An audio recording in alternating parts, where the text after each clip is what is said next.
आएगा आपके पास में case number 3 capital A. Case number 3 capital A. अब बिल्कुल आसान होने वाला है मामला, क्योंकि आपको सब कुछ समझ में आ चुका है। अब इस बार क्या होगा, इस बार देखो पहले पढ़ लें हम कि केस क्या है। हाँ जी sir, distributor supplies warranty services, शब्दों पे ध्यान दीजिएगा, on behalf of manufacturer to the customer without any consideration through the parts purchased from the manufacturer। Sir simple शब्दों में बोलो ना, टैक व्हील्स के स्टॉक में पड़ा था। वेरी गुड, बिल्कुल सही पकड़े।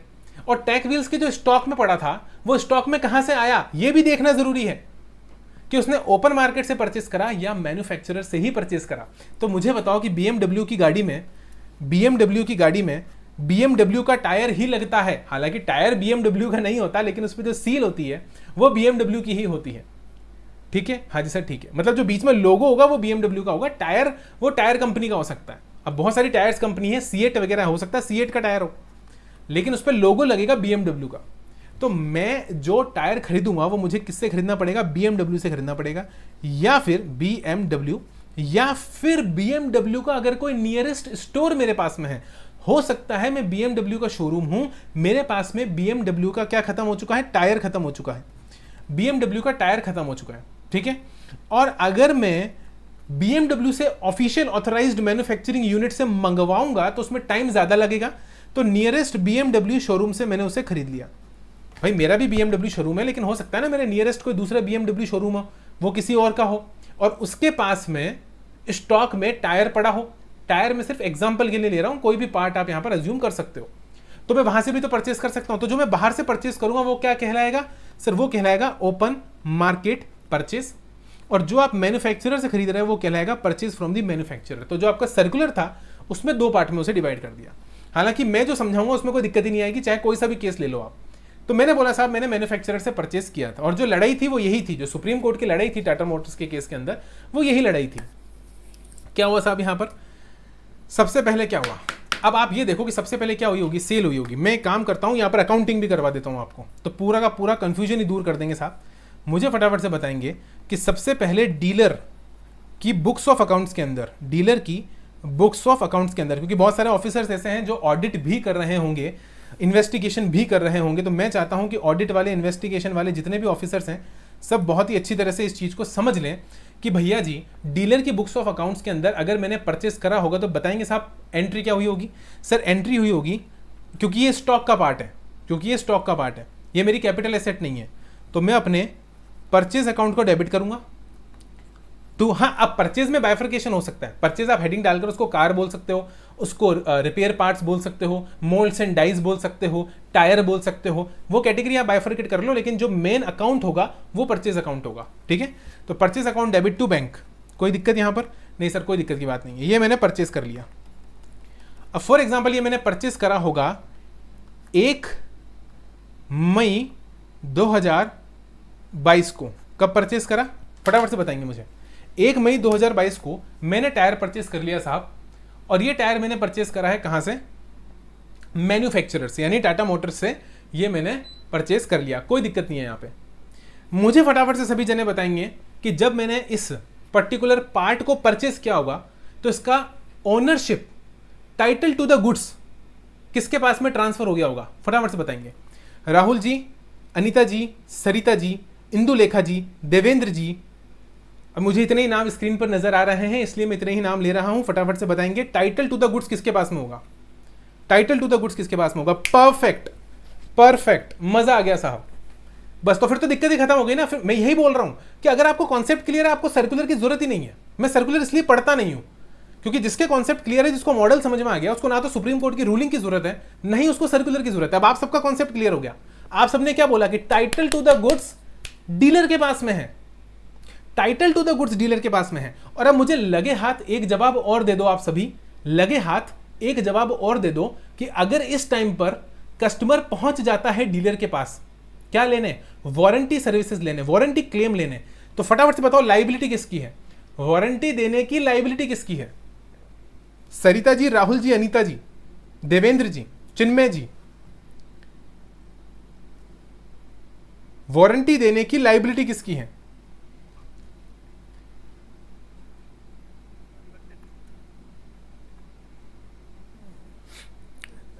चिन्मय जी टाइप कर दीजिए, मैंने ईयरफोन नहीं लगा रखे, मुझे ईयरफोन लगाने पड़ेंगे फिर। डीलर की, सरिता जी डीलर की कैसे हो गई? आप शुरुआत से, या तो आपने लेक्चर देखा नहीं, या तो आपने शुरुआत से लेक्चर देखा नहीं, क्योंकि डीलर की तो हुई नहीं ना। राहुल जी का बिल्कुल सही जवाब है। मेरे पास में और किसी का आंसर ही नहीं आया इस बार, 2 ही जनों के आंसर आए। क्यों भाई? आप सभी रिप्लाई करिए, इंदु लेखा जी रिप्लाई करिए, अनीता जी रिप्लाई करिए। मेरी आप सभी से रिक्वेस्ट है कि आप प्लीज रिप्लाई करिए। देवेंद्र जी का भी रिप्लाई नहीं आया। परफेक्ट, अनीता जी ने कहा मैन्युफैक्चरर की। पहले मिनट से हम यही डिस्कस कर रहे हैं सरिता जी कि यहां पर मैन्युफैक्चरर की लाइबिलिटी है, वारंटी देने की लाइबिलिटी मैन्युफैक्चरर की है। आप भूल नहीं सकते हो, आप भूल नहीं सकते। इंदु लेखा जी थैंक यू सो मच, आप भूल नहीं सकते साहब, ऐसे मत करिए, मेहनत खराब हो जाएगी सारी। ये देखिए, आप इस डायग्राम को वापस से देखिए। वारंटी का जो एग्रीमेंट था वो कोलेट्रल कॉन्ट्रैक्ट था, और कोलेट्रल कॉन्ट्रैक्ट मैंने किसके साथ में साइन करा था? मैंने मैन्युफैक्चरर के साथ में साइन करा था। कार की इनवॉइस मेरे को किसने बना के दी थी? डीलर ने बना के दी थी। और मैंने आपको यह भी बताया था कि जो इनका कस्टमर रिलेशनशिप मैनेजमेंट सिस्टम होता है, उस सिस्टम के अंदर रिक्वेस्ट लगानी पड़ती है वारंटी की। डीलर वारंटी दे ही नहीं सकता। वारंटी देने की लाइबिलिटी हमेशा हमेशा हमेशा किसकी होगी? मैन्युफैक्चरर की होगी। अब वापस आ जाओ, अब वापस आ जाओ। अब मैं कनेक्ट करने वाला हूं। मैं वहां पर क्या करने वाला था? कनेक्ट करने वाला था, और वही मैं कनेक्ट करने वाला हूं, क्योंकि कनेक्ट करते ही प्रॉब्लम आपकी सॉल्व हो जाएगी। मैं था यहां पर 1 मई 2022 को जब मैंने खरीदा था, तो टाइटल टू द गुड्स आप सभी ने मेरे को बोला, टाइटल टू द गुड्स किसके पास में था? Title to the goods dealer के पास में था। ठीक है। अब फॉर एग्जांपल अप्रैल, मई, जून, जुलाई, तो हम ले लेते हैं साहब जुलाई, अगस्त, 1 अगस्त ले लेते हैं। तो 1 अगस्त 2022 को वारंटी क्लेम आ गया। 1 अगस्त 2022 को वारंटी क्लेम आ गया। कस्टमर आपके सामने आके खड़ा हो जाता है और बोलता है साहब की गाड़ी सही करो, गाड़ी में गड़बड़ है। सबसे पहली चीज कि यहां पर जो मैं देने वाला हूं, यहां पर जो मैं सर्विसेज देने वाला हूं कस्टमर को, कौन देगा? डीलर। क्योंकि मैं गया किसके पास हूं? डीलर के पास गया हूं। तो डीलर जो मेरे को सर्विसेज देगा, यानी डीलर जो पार्ट मेरी गाड़ी में बदलेगा, क्या डीलर ऐसा कर सकता है? यस और नो? यस और नो? अनीता जी ने कहा यस, सरिता जी ने कहा यस कि डीलर ऐसा कर सकता है, डीलर पार्ट बदल सकता है। मेरे पास सिर्फ 2 यस आए हैं। वेरी गुड, मजा आ गया साहब। Rahul ji perfect answer, Rahul ji. Dealer ऐसा नहीं कर सकता, क्योंकि अभी अभी आप सभी ने एक्सेप्ट किया कि वारंटी क्लेम देने की लायबिलिटी किसकी? वारंटी क्लेम देने की लायबिलिटी तो मैन्युफैक्चरर की है। तो डीलर क्यों देगा? डीलर नहीं देगा साहब, डीलर देगा ही नहीं। डीलर बोलेगा मैन्युफैक्चरर से लो, ऐसा बोलेगा? ऐसा नहीं बोलेगा। वो क्या करेगा? अब समझो, ये इंटरनल चलेगा, लड़ाई नहीं करनी है यहां पर कस्टमर के साथ में। वो सबसे पहले, क्योंकि अब एक चीज को समझना कि यहां पर title to the goods dealer के पास में है, title to the goods dealer के पास में है, वारंटी क्लेम देने की लाइबिलिटी मैन्युफैक्चरर के ऊपर है। तो अगर लाइबिलिटी मैन्युफैक्चरर की है, इस चीज को समझना कि अगर लाइबिलिटी मैन्युफैक्चरर की है और अगर इस लाइबिलिटी को मैन्युफैक्चरर को पूरा करना है पार्ट रिप्लेस करके, तो उस पार्ट की टाइटल टू द गुड्स यानी ओनरशिप किसके पास में होनी चाहिए? भैया मैन्युफैक्चरर की लाइबिलिटी आपने सबने एक्सेप्ट करा, यानी पार्ट किसको बदलना है? पार्ट बदलना है मैन्युफैक्चरर को। और अगर मैन्युफैक्चरर को पार्ट बदलना है तो टाइटल टू द गुड्स भी किसके पास में होना चाहिए? फटाफट से बताएंगे, टाइटल टू द गुड्स किसके पास में होना चाहिए? सरिता जी, अनीता जी, Rahul ji, Indu Lekha ji. Perfect answer, perfect answer. अब सबके आंसर करेक्ट हो गए यहां पर, बहुत बढ़िया। राहुल जी, चिन्मय जी, देवेंद्र जी, बिल्कुल बिल्कुल सही जवाब। टाइटल टू द गुड्स भी मैन्युफैक्चरर के पास में होना चाहिए, क्योंकि लाइबिलिटी मैन्युफैक्चरर की है। तब देखो यहां पर होगा क्या? यहां पर होगा ये, या जो होना चाहिए। अब अगर कोई गलत कर रहा है तो फिर वहां पर इसलिए फिर सुप्रीम कोर्ट जाना पड़ता है। सिस्टम को समझ नहीं पाते हैं तो सुप्रीम कोर्ट जाना पड़ता है। डीलर को पहले क्या करना पड़ेगा? इनवॉइस करना पड़ेगा। यहां पर डीलर इनवॉइस करेगा किसको? मैन्युफैक्चरर को। क्योंकि title to the goods dealer के पास में पड़ा है। भले ही उसने परचेस करा, किससे परचेस करा, भले ही उसने परचेस करा मैन्युफैक्चरर से, लेकिन उस परचेस की ओनरशिप उसे फिर से ट्रांसफर करनी पड़ेगी, किसको, मैन्युफैक्चरर को। और यहां पर अगर बहुत बारीकी से अगर आप देखोगे ना, बहुत बारीकी से, तो आपको यहां पर टाइम भी नोट करना पड़ेगा कि भैया पहले title to the goods transfer हुआ है या title to the goods customer को दे दिया गया। क्योंकि अगर यहां पर बाद में इनवॉइसिंग मैन्युफैक्चरर को हो रही है, तो आपने जब title to the goods transfer कर दिया, तो आप उसे वापस से ट्रांसफर कैसे कर सकते हो। देखो भैया, डीलर के पास में टाइटल टू द गुड्स एक बार ही है, दो बार नहीं है, इस बात को आप समझना। अगर डीलर यहां पर अगर कस्टमर को रिप्लेस कर देता है, डीलर अगर यहां पर कस्टमर को रिप्लेस कर देता है, तो टाइटल टू द गुड्स क्या हो गया, title to the goods, TTG बोलूंगा शॉर्ट में, title to the goods transfer हो गया किसको, कस्टमर को। और अगर title to the goods customer को ट्रांसफर हो गया एक बार, तो मुझे ईमानदारी से बताओ, क्या ये डीलर अब मैन्युफैक्चरर को इनवॉइस कर सकता है उस पर्टिकुलर पार्ट के लिए, उस पर्टिकुलर पार्ट के लिए क्या ये डीलर मैन्युफैक्चरर को अब इनवॉइस कर सकता है क्या, यस और नो, नहीं कर सकता। Very good, very good. क्योंकि अगर एक बार डीलर ने कस्टमर को title to the goods transfer कर दिया, तो भैया वापस कैसे कर रहे हो आप मैन्युफैक्चरर को टाइटल टू द गुड्स, अब आपके पास में टाइटल टू द गुड्स बचा ही नहीं। You do not have title to the goods, how can you transfer a title to two different persons when you do not have the goods in your stock, how can you invoice it. यही तो cement traders के case में problem होती है।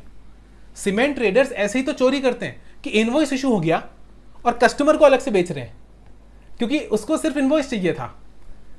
बात समझ में आनी चाहिए आपको कि मैं इनवॉइस सिर्फ इशू कर रहा हूं। भैया सिर्फ इनवॉइस इशू करना नहीं है, वो आपने title to the goods transfer कर दिया। अब आप उसको B2C नहीं बेच सकते, तो आप क्या करते हो, आप B2B में इनवॉइस किसी को देते हो और B2C में गुड्स किसी को देते हो। फेक इनवॉइसिंग, वो इसी को बोलते हैं।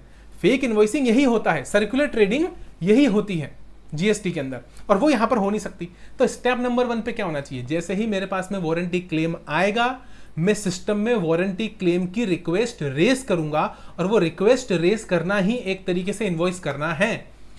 अब जो शुरुआत से ये लेक्चर देख रहे हैं, आप सभी को ध्यान होगा कि मैंने कहा था कि मैंने गाने की धुन छेड़ दी है, गाना बाद में समझ में आएगा। मैंने कहा था कि कार को बेचना तो कंपोजिट सप्लाई है ही, वारंटी सर्विसेज भी कंपोजिट सप्लाई है। वारंटी सर्विसेज भी क्या है, वारंटी सर्विसेज भी कंपोजिट सप्लाई है। तो अब आप सोचो कि यहां पर अब पूरी तरीके से in its entirety warranty claim कौन दे रहा है, मैन्युफैक्चरर के बिहाफ पर डीलर दे रहा है। इसलिए वहां पर वर्ड यूज करें, इसलिए तो देखो शब्द क्या यूज करें, ऑन बिहाफ ऑफ, इसलिए मैंने वर्ड्स यूज करें ऑन बिहाफ ऑफ। क्यों, क्योंकि डीलर दे ही नहीं सकता। ये लाइबिलिटी ही किसकी है, पैसा किसने लिया। भाई सिंपल सी बात है, डीलर बोलेगा कि वारंटी का पैसा मेरे पास में है क्या, मेरे पास में है ही नहीं, वारंटी का पैसा कंपनी के पास में। जब कार बेची थी, पैसा आया था, तो वारंटी का पैसा कंपनी ने ले लिया, मेरे पास तो मेरा प्रॉफिट मार्जिन बचा, तो मैं क्यों यहां पर वारंटी सर्विसेज दूंगा। इसलिए हमने शब्द यूज करे ऑन बिहाफ ऑफ, यानी दे कौन रहा है, दे कंपनी ही रही है, बस उसके बिहाफ पे काम मैं कर रहा हूं, परफॉर्म मैं कर रहा हूं। तो क्या ये परफॉर्मेंस में फ्री में करूंगा, फटाफट से बताएंगे। क्या डीलर जो मैन्युफैक्चरर के बिहाफ पर वारंटी सर्विसेज दे रहा है, क्या ये फ्री में देगा, यस और नो। परफेक्ट रिप्लाई अनीता जी का, लेकिन राहुल जी, सरिता जी का रिप्लाई नहीं आया, चिन्मय जी का रिप्लाई नहीं आया, इंदु लेखा जी का रिप्लाई नहीं आया। परफेक्ट, सबने मना कर दिया, बहुत बढ़िया, बहुत बढ़िया। अब देखो, अब आपको पूरी चेन समझ में आ गई होगी। अब आपको यहां पर पूरी चेन समझ में आ गई कि चेन काम कैसे कर रही है। ये चेन ऐसे काम कर रही है कि आगे जो मैं कंपोजिट सप्लाई दे रहा हूं वारंटी की, कंपोजिट सप्लाई किसको, कस्टमर को, ये मैंने कस्टमर को दिया, हाँ जी सर। बीच में कौन है, डीलर, और यहां पर कौन है, मैन्युफैक्चरर। ठीक है, अब देखो डीलर दोनों तरफ दे रहा है, डीलर दोनों तरफ दे रहा है, लेकिन पहले उसे किसको देना पड़ेगा, पहले उसे मैन्युफैक्चरर को देकर title to the goods manufacturer को ट्रांसफर करवाना पड़ेगा। और जब ये मैन्युफैक्चरर के पास पहुंच गया टाइटल टू द गुड्स, अब मैन्युफैक्चरर इसका ओनर है, तो अब वो मैन्युफैक्चरर के बिहाफ पर बदल देगा किसके लिए, कस्टमर के लिए। अब वो मैन्युफैक्चरर के बिहाफ पर कस्टमर को बदल के दे देगा। पड़ा उसके पास ही है। देखो, there is a big difference between possession and ownership. There is a big difference between possession and ownership. Ownership पहले ट्रांसफर करनी पड़ेगी मैन्युफैक्चरर को। तो क्या यहां पर सिर्फ वो इनवॉइस रेस करेगा टायर का, मतलब पार्ट का? क्या वो सिर्फ यहां पर पार्ट का इनवॉइस रेस करेगा? यस और नो? क्या यहां पर सिर्फ वो पार्ट का इनवॉइस रेस करेगा? राहुल जी, सरिता जी, अनीता जी, वेरी गुड। राहुल जी ने कहा नहीं साहब, वो सिर्फ पार्ट का नहीं करेगा, सर्विस का भी करेगा।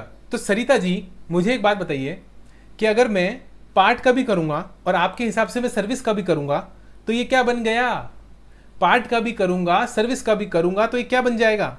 सर ये तो कंपोजिट सप्लाई बन गया। जी हां, जी हां, ये कंपोजिट सप्लाई बन गया। यानी यहां पर जो डीलर आगे दे रहा है वारंटी सर्विसेज, वो क्या है?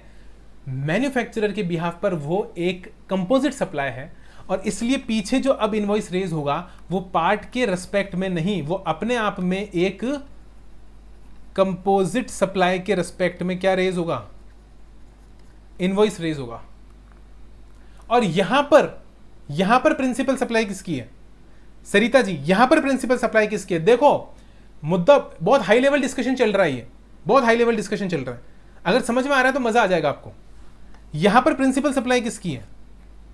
यहां पर प्रिंसिपल सप्लाई कुछ और है, लेकिन पीछे प्रिंसिपल सप्लाई कुछ और है। यहां पर प्रिंसिपल सप्लाई है साहब गुड्स की, यहां पर प्रिंसिपल सप्लाई है गुड्स की। Anita ji, very wonderful answer, very good answer. Goods की, टायर की, पार्ट्स की। Rahul ji, perfect. And this is where the beauty of GST. ये सुंदरता है जीएसटी की कॉन्सेप्ट को समझने की, कि यहां पर डीलर ने मैन्युफैक्चरर को क्यों अप्रोच किया था। प्रिंसिपल सप्लाई का डेफिनेशन जो मैंने दे दिया ना, वो अटल है, उसको लेके रख लो आप, पूरी लाइफ में कहीं प्रॉब्लम नहीं आएगी जीएसटी के अंदर। सिंपल सा डेफिनेशन बता रहा हूं मैं आपको। The supply for which the recipient approaches the supplier. जिस कारण से मैंने सप्लायर को अप्रोच करा, मैं लैपटॉप लेने गया, साथ में मेरे को माउस मिल रहा है, कीबोर्ड मिल रहा है, बैग मिल रहा है, मेरे को नहीं चाहिए। मैं लेने क्या गया था? लैपटॉप। मैं लेने क्या गया था? कार। साथ में इंश्योरेंस मिल रहा है, वारंटी मिल रही है, एक्सटेंडेड इंश्योरेंस मिल रहा है, एसेसरीज मिल रही है, मतलब नहीं है मेरे को। मैं लेने क्या गया था? कार। मैं स्कूल में पढ़ने गया हूं, बोर्डिंग स्कूल में पढ़ने गया हूं, वहां मुझे रहना भी मिल रहा है, खाना भी मिल रहा है, एक्स्ट्रा करिकुलर एक्टिविटीज भी मिल रही हैं, रात में मेरे को दूध भी मिलता है पीने के लिए, मिल्क भी मिलता है। लेकिन रहने मैं वहां गया क्यों?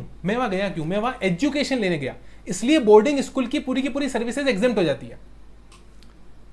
क्यों? क्योंकि वहां पर प्रिंसिपल सप्लाई किसकी है? एजुकेशन। तो वो आपके एंट्री नंबर 66 12/2017 में कवर होकर एग्जेम्प्ट हो जाती है। जबकि बोर्डिंग के अंदर बच्चा वहां पर रेजिडेंशियल अकोमोडेशन भी हायर कर रहा है, आपके कैंपस के अंदर जो भी आपका हॉस्टल है वहां पर रह भी रहा है, आप उसको मेस में खाना भी खिला रहे हो, कैटरिंग भी हो रही है, सब कुछ हो रहा है, लेकिन स्टिल वो एग्जेम्प्ट है। क्यों एग्जेम्प्ट है? क्योंकि यहां पर प्रिंसिपल सप्लाई किसकी हो गई? एजुकेशन की हो गई। तो इसलिए यहां पर देखना यह जरूरी है कि डीलर जब आगे दे रहा है मैन्युफैक्चरर के बिहाफ पर, तो वो कंपोजिट सप्लाई है किसकी? सर्विसेज की। ये कंपोजिट सप्लाई किसकी है? सर्विसेज की। सर ऐसा कैसे? ऐसा इसलिए क्योंकि कस्टमर ने रीच क्यों करा था? कस्टमर डीलर के पास क्या लेने आया? गाड़ी को ठीक कराने आया। ठीक कराना मतलब सर्विस। तो यहां पर प्रिंसिपल सप्लाई सर्विस की थी, लेकिन क्योंकि अब आइडेंटिफाई हो गया कि गड़बड़ क्या थी, गड़बड़ में पार्ट रिप्लेस करना था, तो अब डीलर ने मैन्युफैक्चरर को क्या बोला कि भैया मुझे पार्ट्स चाहिए। तो मैन्युफैक्चरर ने बोला पार्ट तो तू मेरे से पहले ही खरीद चुका है, तो अब एक काम कर, मेरे बिहाफ पे बदल दे, मेरे बिहाफ पे बदल दे। लेकिन जब तू बदलेगा तो भैया, क्योंकि तू मेरे बिहाफ पे बदल रहा है, तो मेरे बिहाफ पे बदलने के लिए ऑनरशिप तो मेरे पास होनी चाहिए ना, उसकी टाइटल टू द गुड्स तो मेरे पास होना चाहिए ना। तो मेरे को पहले इनवॉइस करो और फिर आप बदल दो, तो माना जाएगा कि आपने मेरे बिहाफ पे बदला। तो ऑनरशिप मैन्युफैक्चरर के पास पहले ट्रांसफर करनी पड़ेगी। और यहां पर क्योंकि मैं ऑनरशिप ट्रांसफर करने जाऊंगा तो मैं कहूंगा साहब ऐसे कैसे, मैं क्या फ्री में बदलूंगा क्या? मेरे जो यहां पर आदमी काम कर रहा है, मेरी दुकान में जो आदमी काम कर रहा है, मेरा जो रिपेयर का टाइम लग रहा है, उसका क्या? तो कंपनी कहेगी ठीक है हम आपको रिएंबर्समेंट कर देंगे, लेकिन रिएंबर्समेंट नाम की कोई चीज नहीं होती भैया, जीएसटी सब पर लगता है। रिएंबर्समेंट सिर्फ और सिर्फ रूल नंबर 33 प्योर एजेंट, पूरे जीएसटी के अंदर रिएंबर्समेंट शब्द एक ही जगह आएगा जहां रूल 33 की सारी कंडीशन सेटिस्फाई होंगी। इसके अलावा रियम्बर्समेंट बोलकर आप बच ही नहीं सकते, हमेशा जीएसटी लगेगा टिल एंड अनटिल वो रूल 33 में फॉल कर रहा है, और कोई रास्ता नहीं है आपके पास में। तो यहां पर क्या होगा, यहां पर क्या ये बोल सकता है reimbursement? The answer is no. Part मांगा था, लेकिन क्योंकि पार्ट के साथ में मुझे सर्विसेज का पैसा भी चाहिए, जो रिपेयर में यहां पर परफॉर्म कर रहा हूं उसका पैसा भी चाहिए, तो मैं पीछे बिल करूंगा कंपोजिट सप्लाई के लिए, और यहां पर प्रिंसिपल सप्लाई बनेगी टायर की, पार्ट की, यानी गुड्स की। अब ये कॉन्सेप्ट अच्छे से आपको क्लियर हो गया होगा कि पीछे क्या करना है और आगे क्या करना है। आगे कंपोजिट सप्लाई बनेगी सर्विस की, पीछे कंपोजिट सप्लाई बनेगी किसकी? गुड्स की, क्योंकि यहां पर मेरे को मेनली टायर चाहिए था। और जैसे ही मैं ओनरशिप ट्रांसफर करूंगा मैन्युफैक्चरर को, उसके बाद फिर दिक्कत की जरूरत नहीं है, क्योंकि अब मैं उसके बिहाफ पर बदल रहा हूं, अब मैं उसके बिहाफ पर बदल रहा हूं, ओनरशिप मैन्युफैक्चरर के पास जा चुकी है। Are we clear? यस और नो प्लीज बताइएगा, अच्छे से बताइएगा, समझा कि नहीं समझा। कहीं भी प्रॉब्लम है मुझे बताओ, मैं वापस एक्सप्लेन करने को तैयार। Thank you so much Anita ji, Sarita ji.